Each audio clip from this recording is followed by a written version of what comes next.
Welcome to Suman TV. నేను మీ నవీన్. మెంతులు డయాబెటీస్‌ని తగ్గిస్తాయి అని చెప్పేసి అంటా ఉంటారు. సో, అసలు ఈ మెంతుల్ని ఏ విధంగా వాడాలి? మనకి షుగర్, మధుమేహం అనేది తగ్గాలంటే దీన్ని ఏ విధంగా వాడతా అంటే కొద్దిమంది పొడి చేసుకోవాలి అంటుంటారు. కొద్దిమంది పేస్ట్ చేసుకోవాలంటారు. లేదంటే నీళ్ళలో నానబెట్టుకొని తినాలి అంటారు. ఎలా తినాలి అనేది కన్‌ఫ్యూజన్‌లో ఉంటారు. సో, ఈ కన్‌ఫ్యూజన్‌కి చెక్ పెట్టడానికి మనతో ఓంప్రకాష్ గారు ఉన్నారు. ప్రముఖ న్యూట్రిషనిస్ట్. హాయ్ సార్, నమస్తే అండి. నమస్తే. ఏం సార్ ఈ మెంతులు, మెంతులు, మెంతులు ఎక్కడ చూసినా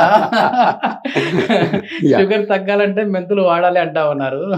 సో, సో, ఎట్లా వాడాలి యాహ్! ఇంతకీ? మీరిందాక చెప్పినట్టుగా ఏ ఫామ్‌లో ఏం చేసినా సరే, మీ ఈ మెంతులు ఏవైతే ఉన్నాయో మీ పొట్టలోకి పోయేటట్టు చూసుకోవాలి. ఓకే. ఎట్లైనా పర్లేదు. ఎట్లైనా పౌడర్ పర్లేదు. అయినా, పేస్ట్ ఎలా అయినా. ఎలా అయినా పర్లేదు. ఓకే. మినిమమ్‌గా ఒక 10 గ్రామ్స్ డైలీ మీ పొట్టలోకి పోయేటట్టుగా చూసుకోండి. ఓహ్! సో, చాలా మీరు చెప్పినట్టుగా ఈవెన్ మీకు మెంతులతో చారు చేసుకోవచ్చు. ఓహ్! మెంతి చారు. మెంతి చారు చేసుకోవచ్చు. తర్వాత ఈ మెంతుల్ని పెరుగులో నానబెట్టి పేస్ట్ చేసుకోవచ్చు. లేదా హ్మ్. ఆల్రెడీ దీన్ని పౌడర్ చేసి పెరుగులో వేసి పచ్చడి చేసుకోవచ్చు. ఓకే. రైట్. ఇలా చాలా రకరకాలుగా ఉన్నాయి. బట్ అన్నిటికంటే ఇప్పుడు మనం ఒక చాలా సింపుల్ టెక్నిక్ మనం చెప్తాము. ఇది అందరూ యూజ్ చేసుకోవచ్చు. అంటే అసలు ఇందాక మనం ఎందుకు సార్ మెంతుల్లో ఈ మధుమేహాన్ని తగ్గించే గుణాలు ఏమున్నాయి? సో దీంట్లో ఒక స్పెషల్ అమైనో యాసిడ్ ఉంటుంది. హైడ్రాక్సీ క్వినోలోయస్ అనే అమైనో యాసిడ్ ఉంటుంది. ఈ అమైనో యాసిడ్ ఇన్సులిన్ సెన్సిటివిటీని తగ్గిస్తుంది అనమాట. ఓకే. అంటే ఇప్పుడైతే డయాబెటీస్ వస్తుందో ఆ డయాబెటీస్ వచ్చిన వాళ్ళలో ఇన్సులిన్ సెన్సిటివిటీ పెరగడం వల్ల రైట్ ఏదైతే మనం తిన్న ఆహారంలో షుగర్ ఉంటుందో ఆ షుగర్ గ్లైకోజన్గా కన్వర్ట్ అయ్యి, అంటే ఎక్సెస్ షుగర్ గ్లైకోజన్గా కన్వర్ట్ అయ్యి అది లివర్లో స్టోర్ అవ్వాలి. హ్మ్. హ్మ్. ఆ స్టోర్ అయ్యే ప్రాసెస్ అనేది ఇన్సులిన్ సెన్సిటివిటీ పెరగడం వల్ల తగ్గిపోతుంది అనమాట. ఓకే. తగ్గిపోతున్న ఏదైతే మనకు షుగర్ తయారవుతుందో అది మొత్తం కూడా బ్లడ్లో కలిసిపోతుంది. ఓకే. So okay. కలిసిపోవడం వల్ల ఈ షుగర్ లెవెల్ అనేది పెరుగుతూ ఉంటుంది అనమాట. హ్మ్. సో ఏదైనా ప్రాసెస్ మీరు చేసుకోవచ్చు. ఇప్పుడు మనం ఒక చాలా సింపుల్ ప్రాసెస్ చెప్తాము. Yes. వాటర్ తీసుకోండి. Yeah. ఆ వాటర్లో రైట్ ఇప్పుడు మనం ఏం చేస్తామంటే ఒక 1 స్పూన్ మెంతులు తీసుకుంటాం. రైట్, ఒక 1 టీ స్పూన్ మెంతులు తీసుకొని రైట్ వీటిని మీకు ఒకవేళ తినగలుగుతామంటే 2 స్పూన్స్ తీసుకున్నా కూడా ఇబ్బంది ఏం లేదు. ఇలా ఒక 250 ml వాటర్ తీసుకొని వాటర్లో నైట్ వాటర్లో మీరు సోక్ చేసేసి పెట్టేసేయండి. పెట్టేసిన తర్వాత మార్నింగ్ మీరు ఈ వాటర్ని కొంచెం వార్మ్ చేయండి. వార్మ్ చేసేసి ఫిల్టర్ చేసుకొని తాగేసేయండి. మీరు ఒకవేళ తినగలుగుతారంటే ఆ నానిన మెంతులు తిన్నా కూడా ఇంకా హ్యాపీ. ఓకే. కాకపోతే కొంచెం చేదు ఉంటుంది. యాక్సెప్ట్ చేయదు, చేదు ఉంటుందా? చేదు ఉంటుంది. అదొకటే ప్రాబ్లం అనమాట. ఓకే. సో మంచి ఎప్పుడు చేదే ఉంటది. ఎగ్జాక్ట్లీ టెంప్టింగ్ ఎప్పుడు కూడా నష్టం చేస్తుంది అనమాట. తీయగా ఉంటది. యా.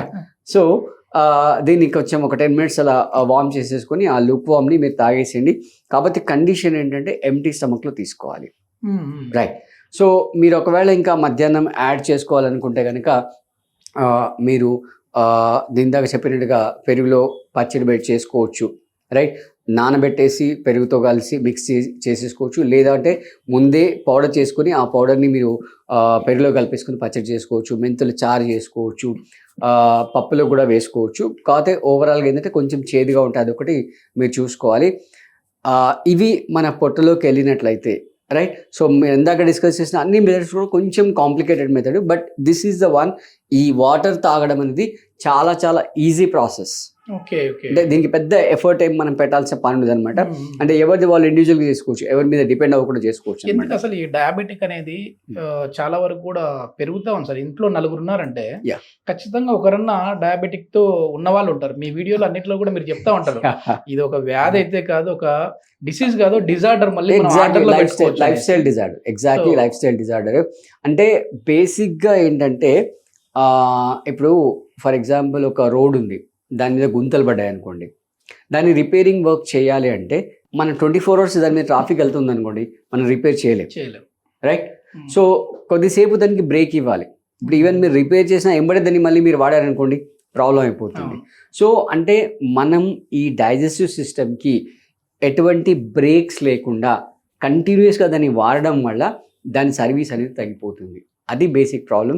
సో మీరు అంటే ఫైబర్ ఇంటేక్ పెంచుకొని రైట్, తర్వాత హోల్ గ్రెయిన్స్ తీసుకొని రైట్, ప్లస్ మళ్ళీ ఏంటంటే మీ లైఫ్ స్టైల్ని రైట్, అంటే కొంచెం ఫిజికల్ యాక్టివిటీస్ పెంచుకొని, అంటే సెడెంటరీ లైఫ్ స్టైల్ నుంచి బయటకు వచ్చేసి రైట్, కొంచెం పీచు పదార్థాలు ఉంచుకొని, తర్వాత ఇందాక మనం రోడ్ ఎగ్జాంపుల్ చెప్పాం కదా, అట్లాగే మన డైజెస్టివ్ సిస్టమ్ని కూడా కొంచెం రిపేరింగ్కి గ్యాప్ ఇవ్వాలి, రైట్. వీక్లీ ఒకసారి ఫాస్టింగ్ చేయాలి, రైట్. అంటే మీరు వరల్డ్లో ఏ రిలీజన్ తీసుకున్నా కూడా, అది క్రైస్తవులు కానీ, ముస్లిమ్స్ కానీ, హిందూస్ ఎవరైనా కూడా, మన లైఫ్లో ఈ ఫాస్టింగ్ అనేది పార్ట్ అండ్ పార్సల్, రైట్. ఇప్పుడు మన పెద్దలు మనకి ఏం చెప్తారు, ఏకాదశి ఉపవాసం చేయమని చెప్తారు, శ్రావణ మాసం ఉపవాసం చేయమని చెప్తారు, కార్తీక మాసం ఉపవాసం, నాన్ వెజ్ తినొద్దు అని చెప్తుంటారు, రైట్. అంటే ఇవన్నిటికి రీజన్ ఏంటంటే, ఇప్పుడు ఫర్ ఎగ్జాంపుల్ శ్రావణ మాసం ఉంది, శ్రావణ మాసంలో క్లౌడ్స్ ఎక్కువ ఉంటాయి, అంటే సన్ తక్కువ ఉంటుంది, అంటే టెంపరేచర్ తక్కువ ఉంటుంది. సో ఆ డైజెషన్ చేయడానికి మనకి ఈ డైజెస్ట్ సిస్టమ్ అనేది హెల్ప్ చేయదు, కాబట్టి మనం ఫాస్టింగ్ చేయాలి, రైట్. మనకి ఎట్లయితే మనం వర్క్ చేసే వాళ్ళకి వీక్లో 6 days వర్క్ చేస్తాం, సండే హాలిడే. సో అట్లా మన డైజెస్టివ్ సిస్టమ్కి కనీసం వీక్లీ ఒకసారి లేకపోయినా వీక్లీ 2 weeksకి ఒకసారి అన్న, అంటే ప్రతి 2 weeksకి ఒక ఏకాదశి వస్తుంది. సో ఆ ఏకాదశి రోజు మనం ఫాస్టింగ్ అంటే కంప్లీట్గా రెస్ట్ ఇచ్చేసేయాలి, ఫ్రూట్ జ్యూసెస్ కానీ అలాంటి ఏమైనా తీసుకొని కంప్లీట్గా రెస్ట్ ఇవ్వాలి, అప్పుడు అది మొత్తం రిపేరింగ్ జరుగుతుంది. వీక్లీ ఒకసారి ఇస్తే చాలా హ్యాపీ, చాలా బెటర్. ఇప్పుడు మీరు ముస్లిమ్స్ తీసుకోండి, రైట్, వాళ్ళు రంజాన్ మొత్తం డే మొత్తం ఫాస్టింగ్ చేస్తారు, రైట్. సో ఈవెన్ మీరు క్రైస్తవులు తీసుకుంటే, even Jesus Christ 40 days fasting చేస్తారు. సో ఏ మతం తీసుకున్నా కూడా వాళ్ళ లైఫ్ స్టైల్లో ఈ ఫాస్టింగ్ అనేది ఒక ఇంటిగ్రల్ పార్ట్. సో మనం స్టార్టింగ్ నుంచి చెప్పుకుంటూ వస్తున్నాం లైఫ్ స్టైల్ డిజార్డర్ అని, రైట్. లేట్ నైట్ తినడం, రైట్, డిజార్డర్గా తినడం, అంటే ఈ మధ్యలో ఐస్ క్రీమ్ అనేది ఒక కల్చర్ అయిపోయింది. ఐస్ క్రీమ్ పెట్టడం అనేది మనం ఇంతకుముందు వీడియోలో కూడా డిస్కస్ చేసుకున్నాము, రైట్. అంటే నైట్ మీరు వేడి బిర్యానీ తిని మంచి సీరియస్గా డైజెస్టివ్ అవుతున్న దాంట్లో మళ్ళీ మీరు నీళ్లు పోసినట్టుగా ఈ ఐస్ క్రీమ్, కూల్ డ్రింక్, మీరంటే exactly cool drink, ice cream, ఇవన్నీ కూడా, రైట్. అసలు అంటే మీరు ప్రకృతి నియమాలకి కట్టుబడి కనుక మీరు ఉండాలి అని అంటే కనుక సన్సెట్ లోపు తినేసేయాలి, సన్సెట్ లోపే తినేసేయాలి. అండ్ ఎస్పెషల్లీ డయాబెటీస్ ఆల్రెడీ వచ్చిన వాళ్ళైతే సన్సెట్ లోపు తినండి. 16 hours ఫాస్టింగ్ మెయింటైన్ చేయండి. 16 hours అంటే ఈరోజు ఈవినింగ్ 6 o'clock లోపు తింటే రేపు మార్నింగ్ 10 తర్వాతే తినాలి, 10 తర్వాతే సాలిడ్ ఫుడ్ తినాలి. ఈ మధ్యలో మళ్ళీ ఏం తీసుకోకూడదు, రైట్. మీరు మళ్ళీ ఉండలేకపోతే కనుక ఒక గ్లాస్ లుక్ వామ్ వాటర్ తీసుకొని దాంట్లో ఒక స్పూన్ హనీ వేసుకొని, రైట్, ఒక నిమ్మకాయ చెక్క వేసేసుకొని తాగేసేయండి, సరిపోతుంది, రైట్. మీరు తినడానికి అంటే 10 o'clock మళ్ళీ తింటున్నారంటే దానికి ఒక 1-2 hours బిఫోర్ ఏదైనా ఫ్రూట్ జ్యూస్ తీసుకోవచ్చు. ఓం ప్రకాష్ గారు ఫ్రీగా యోగా క్లాసెస్ అయితే చెప్తా ఉన్నారు. సో మరి ఆ యోగా క్లాసెస్ లో అంటే 60 years పైబడ్డ వాళ్ళకి, సీనియర్ సిటిజన్స్ కి, సో మరి దీనికి డయాబెటిక్ కి సంబంధించి కూడా మీరు యోగా క్లాసెస్ లో ఉంటాయండి? ఎవ్రీథింగ్, అంటే మేజర్గా మీరు ఇప్పుడు చూస్తే 60 years దాటిన వాళ్ళలో వాళ్ళ ఫుడ్ పైన ఒక 10 రూపాయలు ఖర్చు పెడితే వాళ్ళ టాబ్లెట్స్ పైన 100 రూపాయలు ఖర్చు పెడుతున్నారు, నిజమే సార్, రైట్. ప్లస్ ఇంకో సెపరేట్ ఒక పాకెట్ మనీ లాగా పెట్టుకుంటాం. చిన్నప్పుడు మనం పిల్లల పాకెట్ మనీ ఎట్లనో పెద్దయ్యాక ఈ టాబ్లెట్స్ కి పెట్టుకుంటాం. అంటే ఈ డెసిషన్ తీసుకోవడానికి రీజన్ ఏంటంటే ఇప్పుడున్న సీనియర్ సిటిజన్స్ ఎవరైతే ఉన్నారో పాపం వాళ్ళని చూసుకునే వాళ్ళు ఎవరు లేరు. వాళ్ళ కిడ్స్ వేరే స్టేట్లో ఉండడము లేదా వేరే కంట్రీలో ఉండడము, రైట్. అంటే వాళ్ళకు ఆరోగ్యపరంగా కానీ ఆర్థిక పరంగా కానీ చాలా ఇబ్బందులు ఉన్నాయి. సో అంటే మేము ఈ ఫేసెస్ ఇవన్నీ చూస్తున్నాం సొసైటీలో చాలా మంది చూసినప్పుడు.